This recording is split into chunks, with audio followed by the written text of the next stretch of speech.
Hello students, आज हम business environment के 8th चैप्टर की बात कर रहे हैं जिसका नाम है मॉनेटरी पॉलिसी ऑफ इंडिया।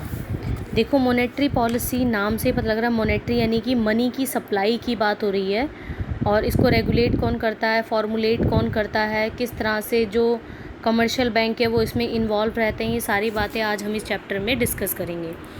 सबसे पहले हम ये कहते हैं कि मॉनेटरी पॉलिसी को फॉर्मुलेट और रेगुलेट जो है वो आरबीआई के द्वारा किया जाता है। यहाँ पर आरबीआई आपका रिज़र्व बैंक ऑफ इंडिया है। ये आरबीआई क्या करती है, अब हमारी इकॉनमी में मनी सप्लाई को रेगुलेट करने का काम करती है। सभी बैंकों का बैंक जिसे कहा गया है वो आरबीआई को ही कहा गया है, क्योंकि जितने भी कमर्शियल बैंक हैं उनको अगर ज़रूरत पड़ती है पैसे की तो वो आरबीआई से नीड ले सकते हैं।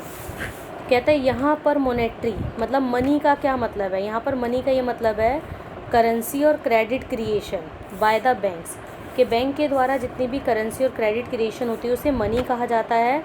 इसमें क्या होता है, बैंक का जब नाम आया तो हम बात करते हैं बैंक की।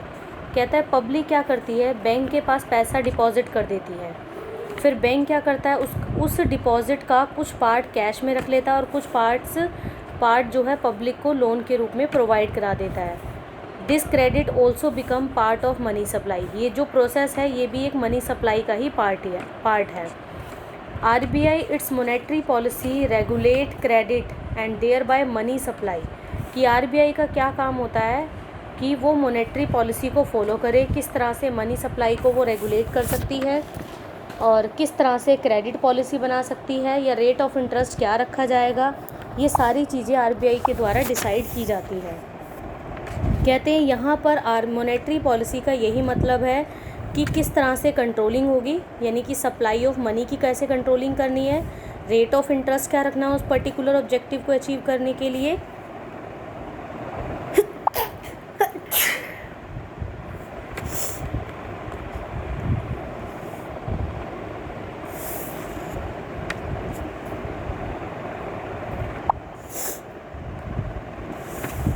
हम कहते हैं क्या क्या एलिमेंट्स हैं।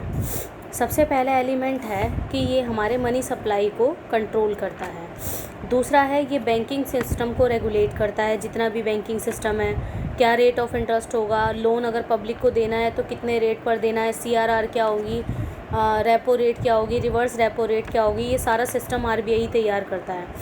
फिर it regulate the level and structure of interest rate. ये पहले क्या था, हमारी इकॉनमी जब 1951 से पहले एक स्टेबिलिटी थी कि 3% ही रेट ऑफ इंटरेस्ट था, लेकिन अब ऐसा नहीं है। टाइम टू टाइम बूम और रिसेशन के टाइम पे वो फ्लक्चुएट होता रहता है, तो इसको रेगुलेट करने का काम भी आरबीआई का है। ये लोन्स को कैसे एलोकेट करना है डिफरेंट सेक्टर में ये डिसाइड करता है।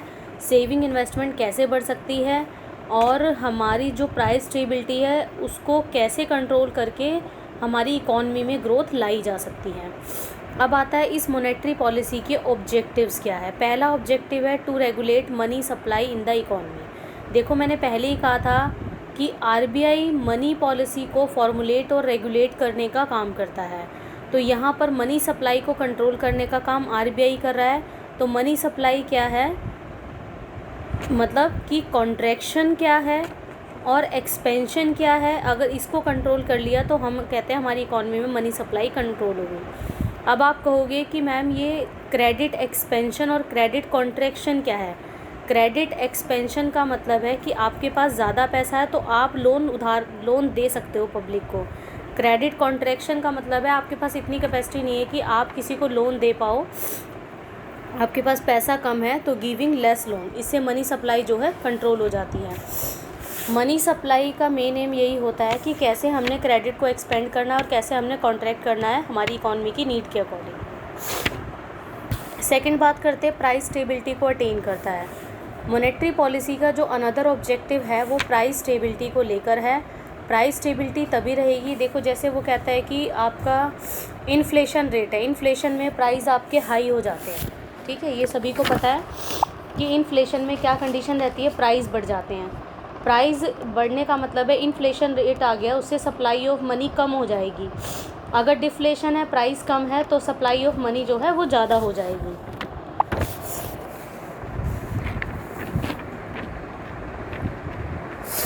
तो इन्फ्लेशन होना, इनसे डिफ्लेशन होने से सप्लाई ऑफ मनी पे क्या इफ़ेक्ट पड़ेगा, उसके बारे में बताया गया है।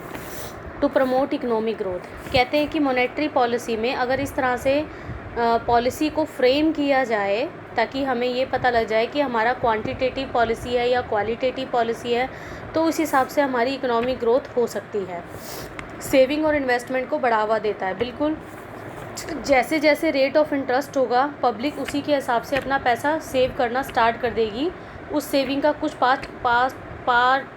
उस सेविंग का कुछ जो हिस्सा है वो इन्वेस्टमेंट में यूज़ हो जाएगा। अगर बैंक रेट ऑफ इंटरेस्ट को कम कर देती है, ठीक है, तो कम करने का मतलब यही है कि पब्लिक ज़्यादा लोन लेना स्टार्ट कर देगी, तो उनकी जो इन्वेस्टमेंट है वो एक अच्छे सेक्टर्स में हो पाएगी। कहता है अगर higher rate of interest on deposit है, यह लिखा है by offering higher rate of interest on deposit, अगर उनकी जमा पर उन्हें ज़्यादा रेट ऑफ इंटरेस्ट मिलता है तो इससे सेविंग और इन्वेस्टमेंट बढ़ जाएगी। देखो दोनों बातें अलग अलग हैं कि डिपॉजिट पर रेट ऑफ इंटरेस्ट बढ़ना पब्लिक के लिए एक प्लस पॉइंट है, जिससे सेविंग की इनकरेजमेंट इंक्रीज हो जाती है, इससे हमारी इन्वेस्टमेंट को बढ़ावा मिलता है।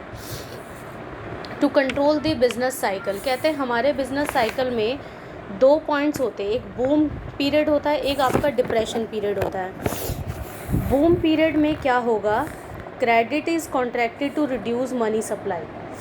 बूम पीरियड में अच्छा कमा रहा है आरबीआई, तो नेचुरल सी बात है वो मनी सप्लाई को कम कर देगा, क्योंकि वो इन्फ्लेशन रेट है। इन्फ्लेशन रेट में प्राइस हाई है तो उनका आरबीआई का कमाने का पॉइंट है ना, यहाँ पब्लिक का नहीं है, तो उस पॉइंट ऑफ व्यू से मनी सप्लाई कम कर दी जाएगी। अगर डिप्रेशन है तो इसका अपोजिट हो जाएगा। To achieve stability in the external value of rupee, यहाँ पर आरबीआई कोशिश करती है कि एक्सटर्नल वैल्यू ऑफ रूपी में एक स्टेबिलिटी पाई जाए। Exchange rate of Indian rupee in terms of major foreign currency, if exchange rate fluctuate, अगर एक्सचेंज रेट फ्लक्चुएट होता रहता है तो आरबीआई एक एप्रोप्रिएट एक्शन लेगी कि वो फॉरेन करेंसी को ख़रीद ले या बेच दे। इससे हम अपनी डिमांड और सप्लाई को रेगुलेट कर सकते हैं, जिससे एक्सटर्नल वैल्यूज और रुपये में एक स्टेबिलिटी पाई जा सकती है। टू मैनेज एग्रीगेट डिमांड, देखो डिमांड तभी इंक्रीज़ होगी जब आपका रेट ऑफ इंटरेस्ट कम हो जाएगा। रेट ऑफ इंटरेस्ट कम होने से कमर्शियल बैंक ज़्यादा क्रेडिट देगा, मतलब उधार में देगा, इससे डिमांड जो है बढ़ जाएगी। डिमांड यानी कि लोन लेने की डिमांड पब्लिक ज़्यादा करेगी। To ensure more credit for priority sector, monetary policy का जो मेन एम होता है वो ये होता है कि प्रियोरिटी सेक्टर कौन से है, किन सेक्टर्स को ज़्यादा लोन प्रोवाइड किया जाए। स्मॉल स्केल इंडस्ट्रीज़ है, आपकी एग्रीकल्चर सेक्टर है, weaker section of the society है, इनको लोन ज़्यादा देना चाहिए। ऐसा तभी होगा जब रेट ऑफ इंटरेस्ट कम हो जाएगा। टू प्रमोट एम्प्लॉयमेंट, जब कंसेशनल लोन डिफरेंट सेक्टर्स को प्रोवाइड किए जाएंगे तो आजकल की यूथ को जो एम्प्लॉयमेंट है, रोज़गार है, वो मिल जाएगा। टू डेवलप इंफ्रास्ट्रक्चर, अगेन वही बात आती है कि कंसेशनल लोन जो है डिफरेंट रोड्स, कम्युनिकेशन सेक्टर, इन सब में देना चाहिए ताकि इन सेक्टर्स को प्रमोट किया जा सके। To regulate and expand banking, RBI regulate the banking system of the economy through monetary policy. RBI issue directives to different banks for setting up rural banking. RBI की जो मेन कोशिश होती है कि रूरल सेक्टर्स में अलग अलग बैंकों को प्रमोट किया जाए ताकि एग्रीकल्चर सेक्टर को उठाया जाए। जितने भी कोऑपरेटिव बैंक है या आरआरबी रीजनल रूरल बैंक है, इन सभी बैंकों के आने से हमारे बैंकिंग सिस्टम को एक्सपेंड किया गया है, जो भी एक पार्ट है। To promote export and substitute import, कहता है कि कंसेशनल लोन जो आरबीआई प्रोवाइड कराती है वो एक्सपोर्ट को प्रमोट करने के लिए और सब्सिट्यूट एक प्रोवाइड कराने के लिए कुछ ऐसी पॉलिसीज़ फ्रेम की जाती है ताकि बैलेंस ऑफ पेमेंट की जो पोजीशन है वो इक्वल रह सके।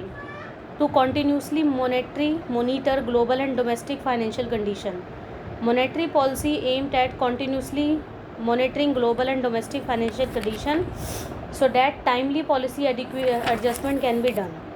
कहता है कि ग्लोबल और डोमेस्टिक फाइनेंशियल कंडीशन कॉन्टीन्यूसली तभी प्रमोट हो सकती है जब टाइम टू टाइम नई से नई पॉलिसी को फ्रेम किया जाएगा और एडवर्स बैलेंस ऑफ पेमेंट पर जो इफेक्ट पड़ रहा है उसको एक अच्छी तरह से उसको कंट्रोल किया जाएगा। फिर हम बात करते हैं टेक्निक्स और मेजर्स की। 2 ही मेजर्स है, या तो करेंसी को एक्सपेंड करना या क्रेडिट कंट्रोल करना, और करेंसीज को एक्सपेंड तभी किया जाएगा। देखो कहता है इंडिया में आरबीआई के पास has a sole right to issue currency, RBI के पास ये पूरा राइट है कि वो करेंसी को इशू कर सकता है। It can issue any amount of paper currency, मतलब वो कोई भी अमाउंट पेपर करेंसी जो है, लेकिन आरबीआई के पास जो मिनिमम बैलेंस है वो 200 करोड़ रुपए का जो है उनके पास पैसा रहना चाहिए। उस 200 करोड़ में फ़ॉरेन का जो गोल्ड के रूप में रहना चाहिए वो 115 करोड़ है, और बाकी 85 करोड़ का उसका फ़ॉरेन करेंसी के रूप में रहना चाहिए। कहता है 1951 में नोट की जो वैल्यू थी वो 1420 करोड़ थी, बट इन फरवरी 2019 में इसकी वैल्यू जो बढ़ गई है वो 20,79,890 करोड़ है। Measures for credit control. Credit control तभी होगा जब मनी सप्लाई का सर्कुलेशन चेक किया जाएगा कि क्या डिमांड और सप्लाई का पीरियड चल रहा है, कौन कौन से क्वालिटेटिव और क्वांटिटेटिव मेजर्स को अडॉप्ट किया जाएगा। ये आरबीआई का मेन फैक्टर होता है। अब हम बात करते हैं फीचर्स क्या है मॉनेटरी पॉलिसी ऑफ आरबीआई। ये फीचर्स वही रहेंगे थोड़े बहुत जो हमने एक ऑब्जेक्टिव में डिस्कस किए थे। कहता है ये एक्टिव पॉलिसी है। बिल्कुल प्लानिंग कमीशन ऑफ इंडिया 1951 से पहले ये बिल्कुल एक एक्टिव पॉलिसी थी, क्योंकि यहाँ पर एक स्टेबिलिटी पाई गई थी प्राइस में कि 3% जो है बैंक रेट स्टेबल था। लेकिन जैसे ही 1951 के बाद आया वो फ्लक्चुएशंस होनी स्टार्ट हुई और बहुत सारे मेजर्स जो है अडॉप्ट किए गए थे क्रेडिट को कंट्रोल करने के लिए। कंट्रोल्ड मनी सप्लाई, ये मनी सप्लाई को कंट्रोल करता है। ये चेक करता है कि इन्फ्लेशन है या डिफ्लेशन है। अगर प्राइसेस बढ़ रहे हैं, इन्फ्लेशन रेट है, तो सप्लाई ऑफ मनी कम हो जाएगी। अगर डिफ्लेशन रेट है मतलब प्राइस कम है तो सप्लाई ऑफ मनी बढ़ जाएगी। सीजनल वेरिएशन होता है। सीजनल में दो ही मैंने बताए थे, बूम पीरियड था और एक रिसेशन पीरियड था। यहाँ पर उसका नाम चेंज हो गया, यहाँ पर बिजी हो गया, एक स्लैग सीज़न हो गया है। बिजी यानी कि बूम सीज़न की बात कर रहा है वो। This season are tied to the agriculture season. In the busy season there is increase in demand.